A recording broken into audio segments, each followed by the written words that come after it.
This morning we start 1 Peter chapter 2. 1 Peter chapter 2, we'll look at verses 1 through 3.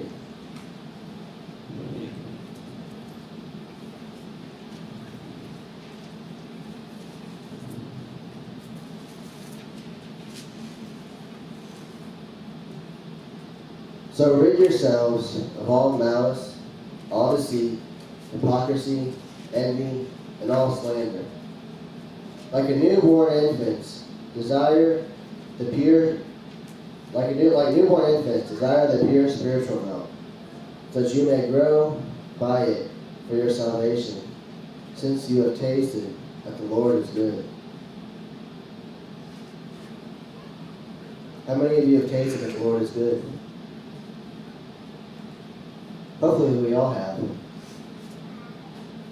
We certainly sing it, right? God is so good. Hopefully we really have tasted that God is good. So I want to focus on this idea of the newborn infants in verse 2 there. And we're going to pick up and run with the idea of what is the spiritual milk of the Word. So here, Peter tells us that we're to be like newborn infants and desire that pure milk. And that by partaking in that pure milk, we'll grow spiritually.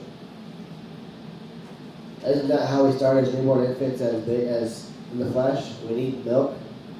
And that's our sole source of food to start with. And then we're able to grow into more mature foods. Now even as children, though, we still need milk.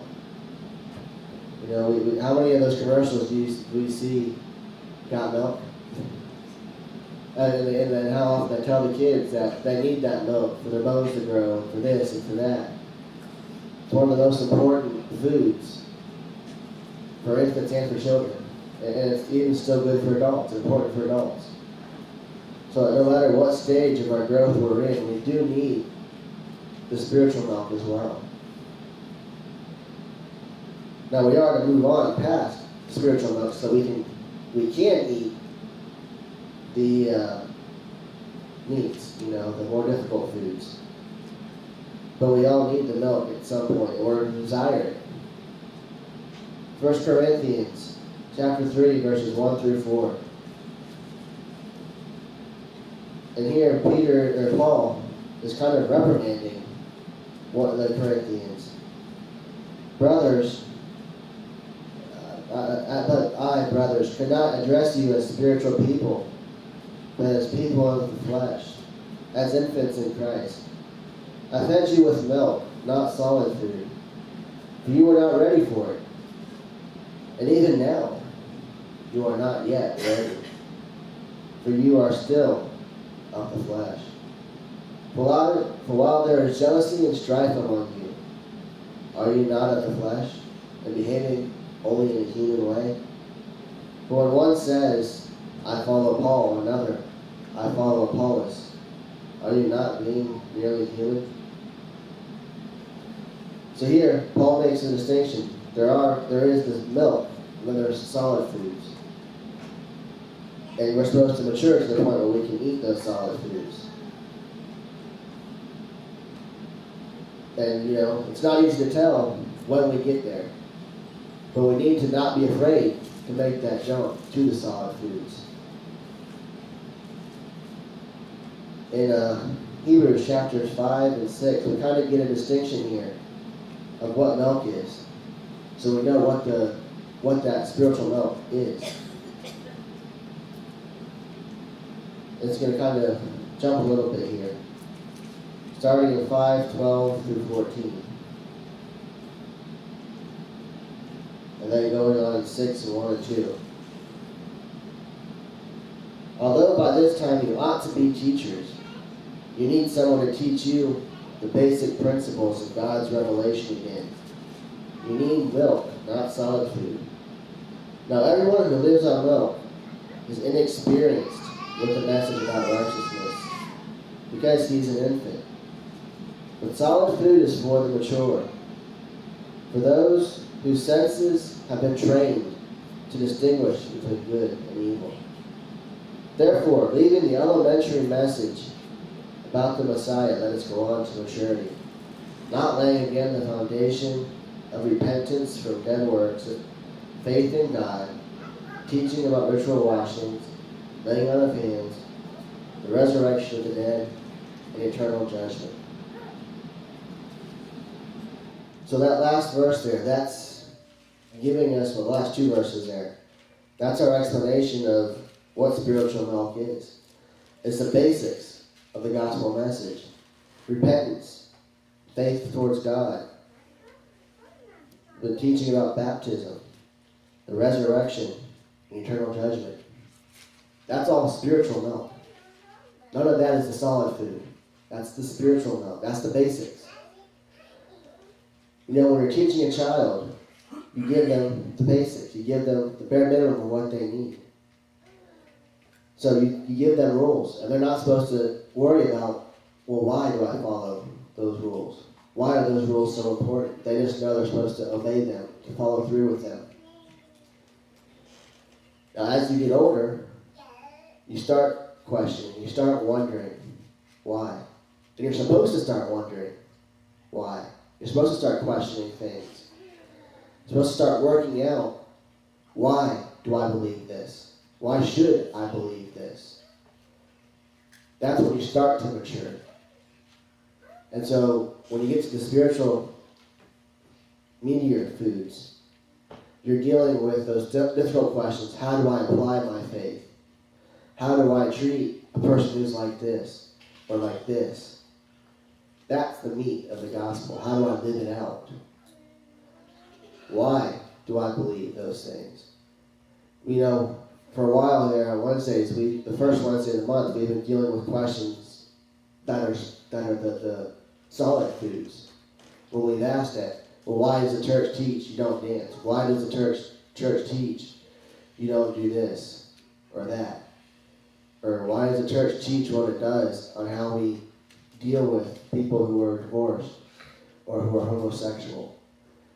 You know, dealing with why we believe those things. That's getting at the meat. That's wrestling with God's word.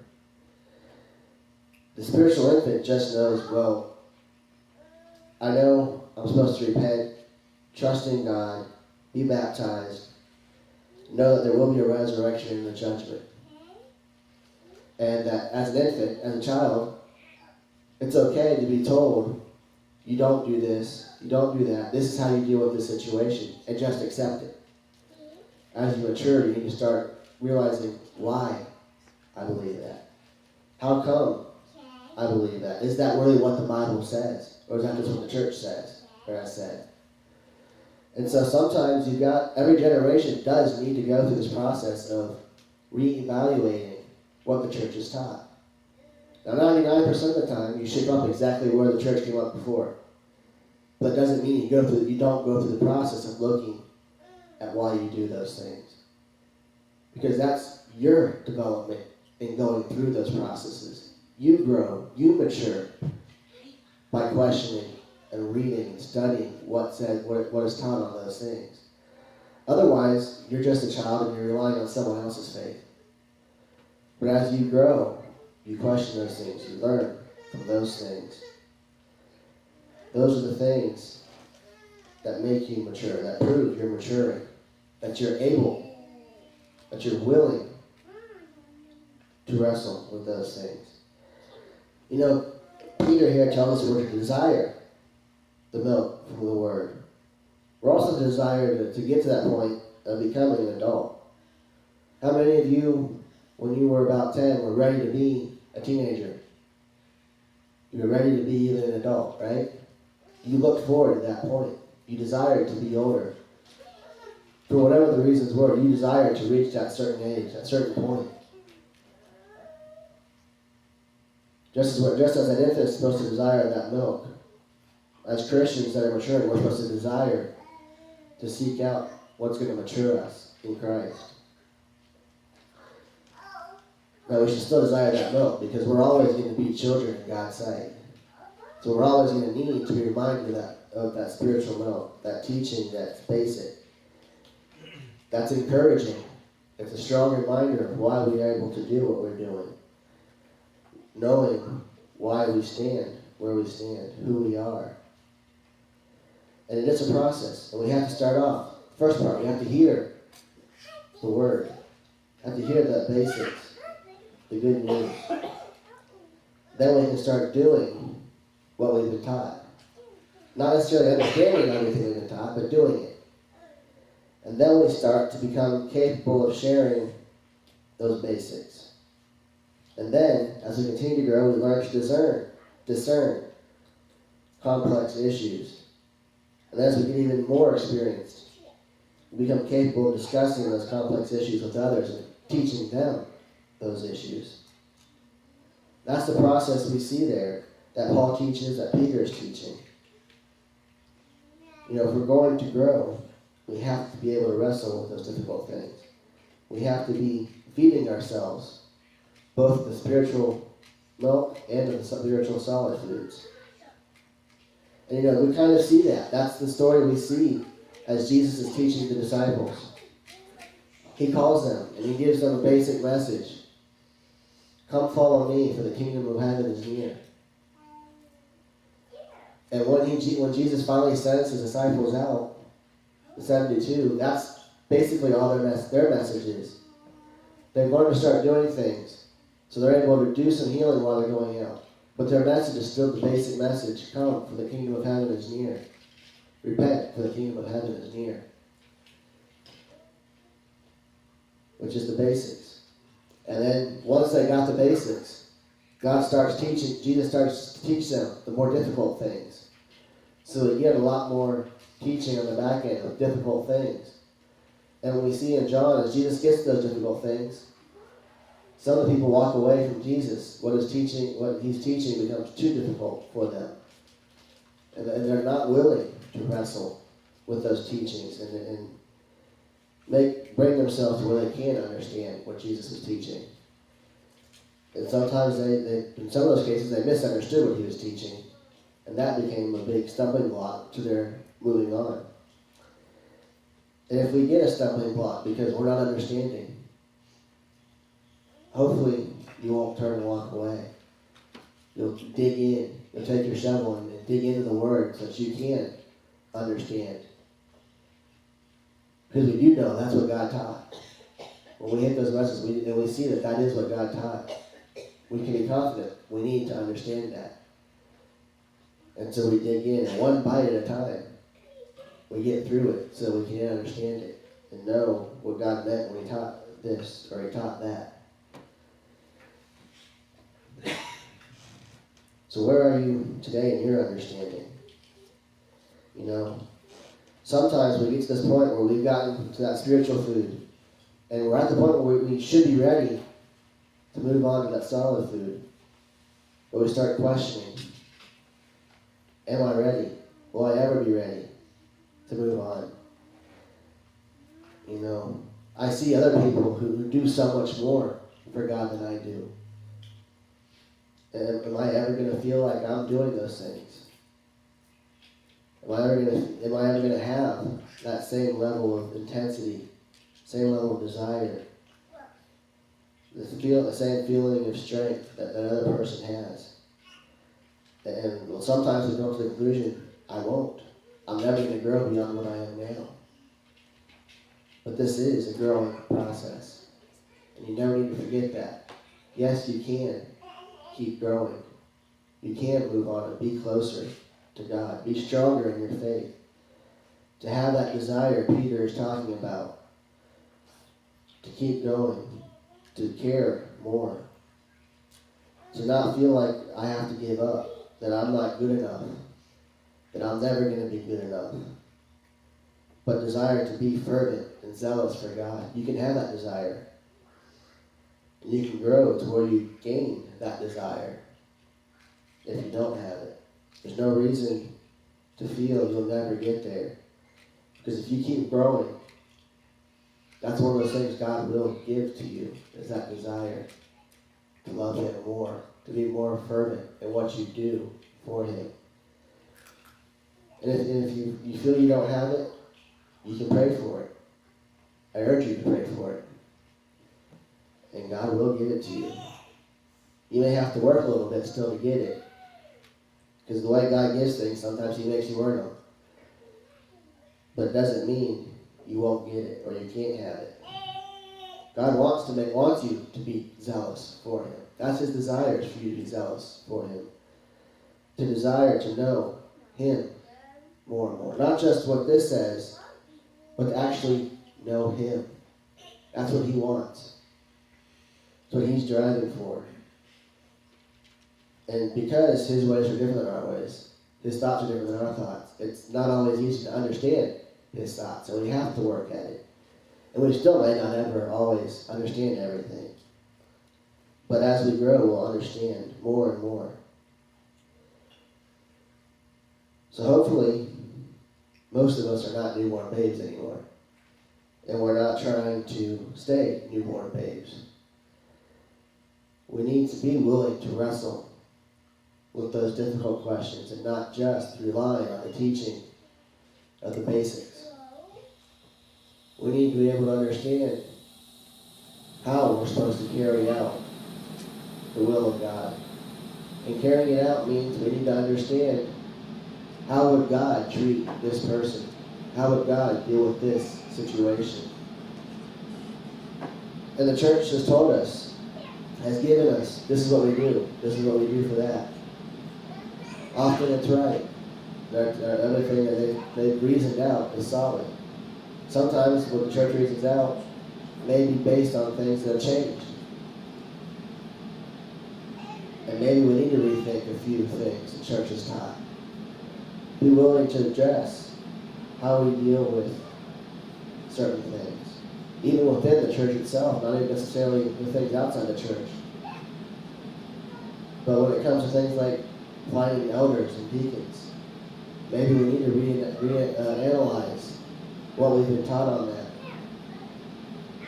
And maybe we put such a high pedestal on those things that they do seem too far out of reach for any of us to even strive for those as a goal. But they shouldn't be. We shouldn't feel like there's no one here capable of becoming. Not all of us will be capable.